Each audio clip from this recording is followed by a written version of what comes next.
Good morning students.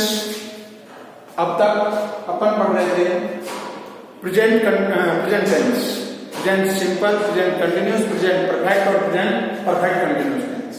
आज पढ़ेंगे past simple tense, जिसको हम इंडेफिनिट टेंस भी कहते हैं। इस टेंस की आइडेंटिफिकेशन है, इस टेंस के हिंदी वाक्यों के अंत में था, थी, थे, या, ये या आ और ई आदि शब्द आते हैं। सेंटेंस में प्रकार करते हैं चार प्रकार।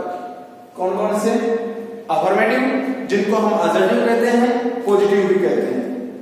नेगेटिव, नकारात्मक वाक्य। इंटरोगेटिव, प्रश्नवाचक वाक्य। नेगेटिव, इंटरोगेटिव और नकारात्मक प्रश्नवाचक वाक्य।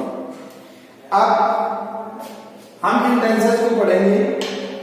इन टेंसेस में अब तक अपन ने जो सिस्टम काम में लिया था वही सिस्टम आगे काम में आएगा। ये नहीं है केवल हमारे स्ट्रक्चर के अकॉर्डिंग हम चलेंगे, ऐसा नहीं है कि हमको नया फॉर्मूला या नया मेथड लेके आएंगे और उसके ऊपर एक्सपेरिमेंट करेंगे, ऐसी कोई बात नहीं है। अफर्मेटिव सेंटेंसेस जो हैं उनके लिए स्ट्रक्चर होता है,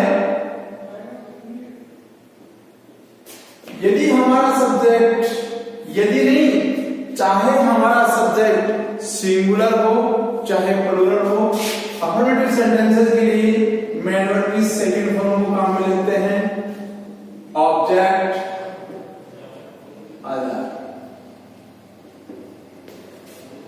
पास्ट सिंपल टेंस के अफर्मेटिव सेंटेंसेस ऐसे सेंटेंसेस हैं जिनके अंदर मेन वर्ब की सेकंड फॉर्म को काम में लिया जाता है। क्योंकि हम इनको डिवाइड करते हैं तो अकॉर्डिंग मेन वर्ब इनको काम में लेते हैं, और मेन वर्ब की तीनों फॉर्म इसी रूप में काम में आते हैं। किसी टेंस में फर्स्ट फॉर्म काम में आ रही है, किसी में प्रेजेंट पार्टिसिपल काम में आ रहा है, किसी में मेन वर्ब की थर्ड फॉर्म काम में आ रही है, किसी में मेन वर्ब की सेकंड फॉर्म काम में आ रही है।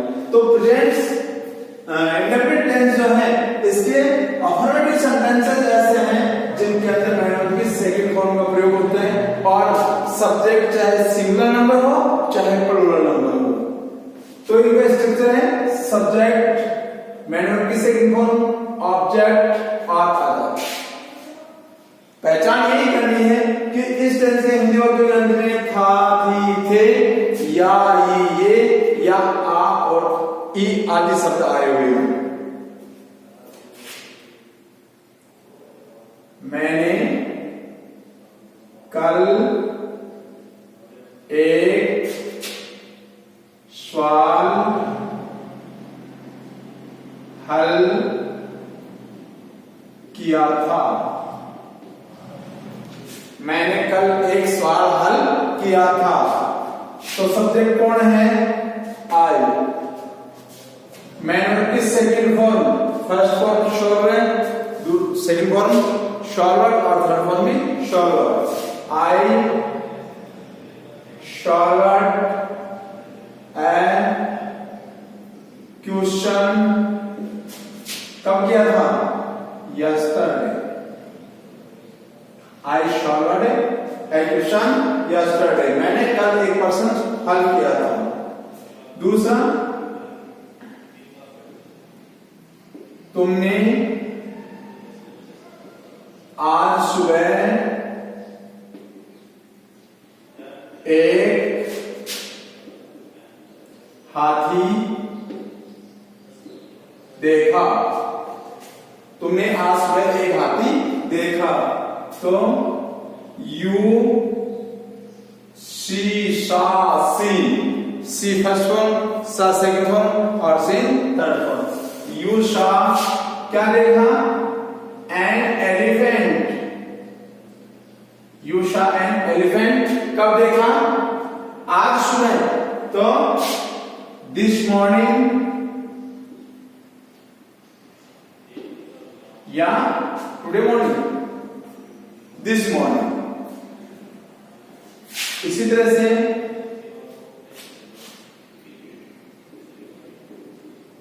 माताजी ने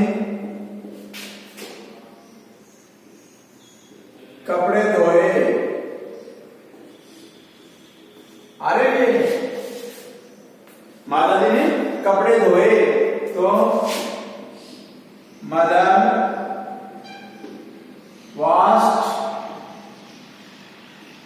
class. Mother was class. और मंजू ने चाय बनाई.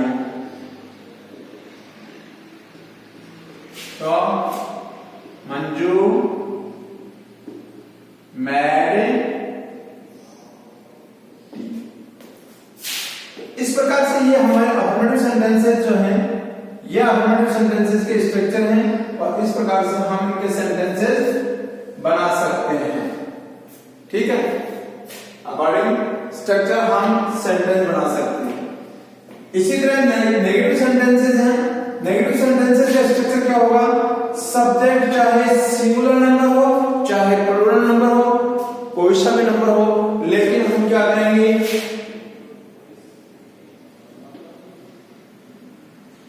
किसका प्रयोग करेंगे? हेल्पिंग वर्ब डिड का. सब्जेक्ट डिड, नॉट, और यहां क्या हो जाएगा?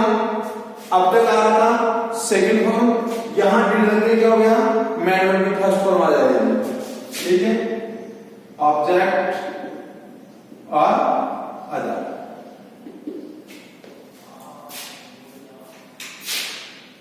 इनके लिए जैसे कोई भी सेंटेंस है, उस सेंटेंस को बनाने के लिए अपन किस प्रकार से काम लेते हैं, किस प्रकार से सेंटेंस बनाते हैं? अनुराधा ने एक तस्वीर नहीं बनाई थी. अनुराधा ने एक तस्वीर नहीं बनाई थी. तो Anuradha did not make a picture.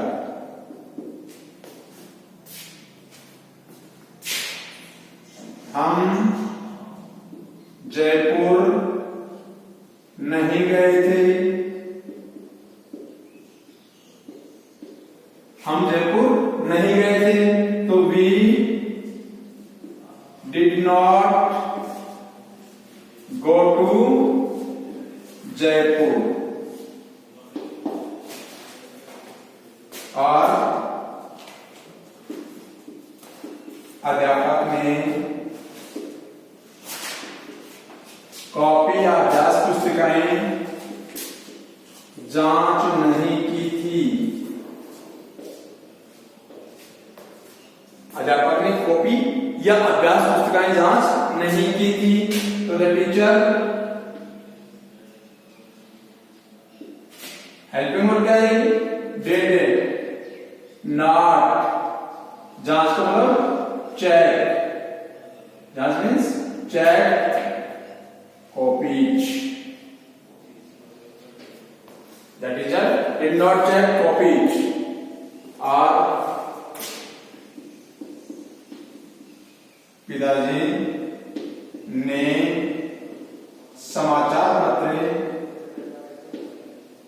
नहीं पढ़ा. पिताजी ने समाचार पत्र नहीं पढ़ा या नहीं पढ़ा था. तो father did not read the newspaper. Father did not read the newspaper. इस प्रकार से इसके अकॉर्डिंग हम क्या कर सकते हैं? ये स्ट्रक्चर है. इस स्ट्रक्चर के अकॉर्डिंग हम पास्ट सिंपल के नेगेटिव सेंटेंसेस जो हैं वो बना सकते हैं. उसके बाद है इंटरोगेटिव सेंटेंसेस. इंटरोगेटिव सेंटेंसेस का स्ट्रक्चर क्या होता है? वो बातें हैं, यदि हमारा हिंदी वाक्य क्या शब्द से शुरू है तो हम ऐसे वाक्यों को इंग्लिश ट्रांसलेट करते समय हेल्पिंग वर्ब डिड का प्रयोग पहले करेंगे. कोई किसी भी टेंस का कोई भी सेंटेंस जो इंटरोगेटिव सेंटेंस है और उस इंटरोगेटिव सेंटेंस के अंदर यदि वो इंटरोगेटिव सेंटेंस क्या शब्द से शुरू हो रहा है तो उसी टेंस की हेल्पिंग वर्ब पहले काम में लेंगे. उसके बाद सब्जेक्ट मेन वर्ब की फर्स्ट फॉर्म, ऑब्जेक्ट, अदर और क्वेश्चन मार्क लगाएंगे ताकि हमारा जो सेंटेंस है उसको हम ये शो कर सकें कि ये क्वेश्चन मार्क है। ठीक है। और यदि हमारे हिंदी वाक्यों के बीच में कोई भी टेक वर्ड आ गया तो उसके लिए हम स्ट्रक्चर काम में लेंगे WH वर्ड, उसके बाद हेल्पिंग वर्ब, उसके बाद subject, main verb, object, other और क्वेश्चन मार्क। मान लीजिए यहां सेंटेंस आ गया, क्या क्या तुमने आशीष को देखा था?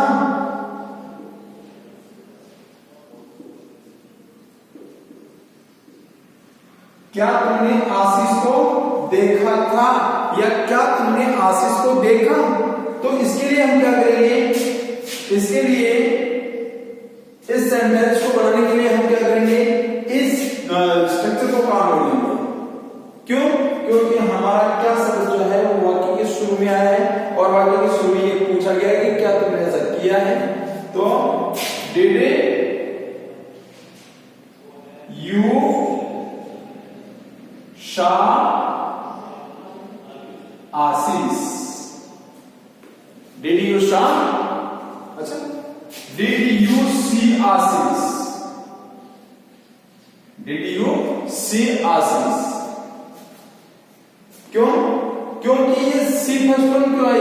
क्योंकि डिड जो साइकिल है वो पहले आ गई और डिड साइकिल जब भी आती है तो क्या आता है, मैन वर्ब की फर्स्ट फॉर्म। इसी तरह से ऐसे सेंटेंस के लिए तुमने आनंद को कहां देखा था? तुमने आनंद को कहां देखा था? ये बाकी के बीच में क्या है, टेक वर्ड। ठीक है। और ये वर्ड आते हैं क्या करेंगे अपन, WH वर्ड से इस सेंटेंस को बनाएंगे। तो कहां के लिए क्या गया, वह, उसके बाद हेल्पिंग वर्ब क्या आएगी, डिड, सब्जेक्ट कौन है, यू, मेन वर्ब क्या है, देखना, और ऑब्जेक्ट कौन है, आनंद। वेयर डिड यू सी आनंद, आपने आनंद को कहां देखा या कहां देखा था। तो इस प्रकार से यदि हमारा हिंदी वाक्य क्या शब्द से शुरू होता है तो इंग्लिश ट्रांसलेट करते समय हम हेल्पिंग वर्ब को काम में लेंगे। सबसे पहले हेल्पिंग वर्ब से सेंटेंस को शुरू करेंगे। यदि हमारे हिंदी वाक्य के बीच में कोई टेक वर्ड आ गया तो हम WH वर्ड को काम में लेंगे। और इसी तरह से नेगेटिव इंट्रोगेटिव सेंटेंसेस हैं। नेगेटिव इंट्रोगेटिव सेंटेंसेस के लिए स्ट्रक्चर क्या होता है, वही फॉर्मूला है, केवल फर्क क्या पड़ता है, इसमें नोट का प्रयोग किया जाता है, बाकी स्ट्रक्चर वो ही रहेगा। यदि हमारा हिंदी वाक्य क्या शब्द से शुरू है तो इंग्लिश बनाते समय इंग्लिश सेंटेंस को डिड से शुरू करेंगे। सब्जेक्ट यहां नोट का प्रयोग हो जाएगा, वो बाकी का मैटर जो है वो का हो जाएगा। ठीक है। और इसमें भी वही मैटर रहेगा, helping verb, subject, not, main verb, object, other और इंट्रोगेटिव। ये मैटर हो गया नेगेटिव सेंटेंसेस। ठीक है, ये हो जाएगा नेगेटिव इंट्रोगेटिव सेंटेंसेस। क्या रमेश कल दिल्ली नहीं पहुंचा था? क्या रमेश कल दिल्ली नहीं पहुंचा था? तो डिड रमेश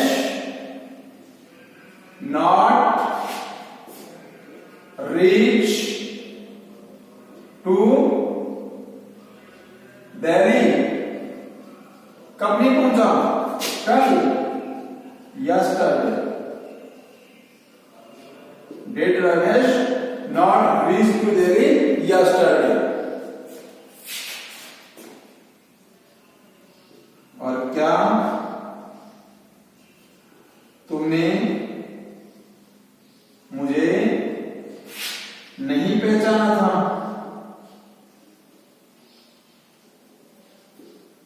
क्या तुमने मुझे नहीं पहचाना था, या क्या तुमने मुझे नहीं पहचाना? तो did you not recognize me? Did you not recognize me? क्या तुमने मुझे नहीं पहचाना या नहीं पहचाना था? इसी तरह से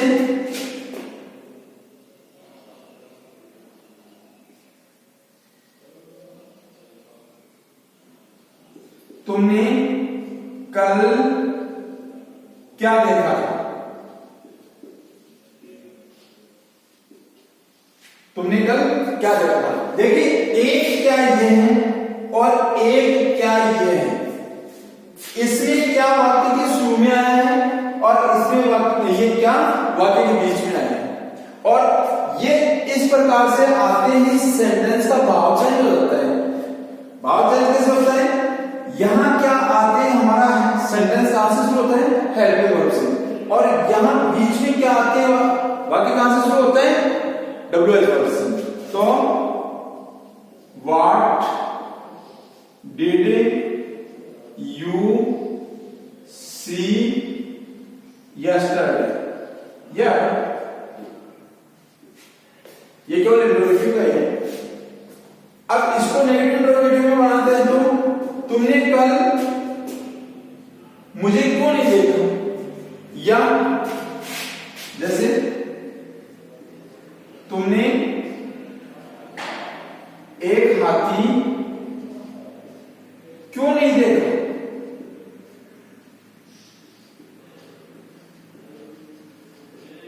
तुमने एक हाथी क्यों नहीं देखा? तो why did you not see an elephant? Why did you not see an elephant? आपने एक हाथी क्यों नहीं देखा? और इस प्रकार से हमारे ये जो पास्ट सिंपल या पास्ट इंडेफिनिट टेंस है, इसके चारों प्रकार के जो सेंटेंसेस हैं वो आपके सामने क्लियर हो गए हैं।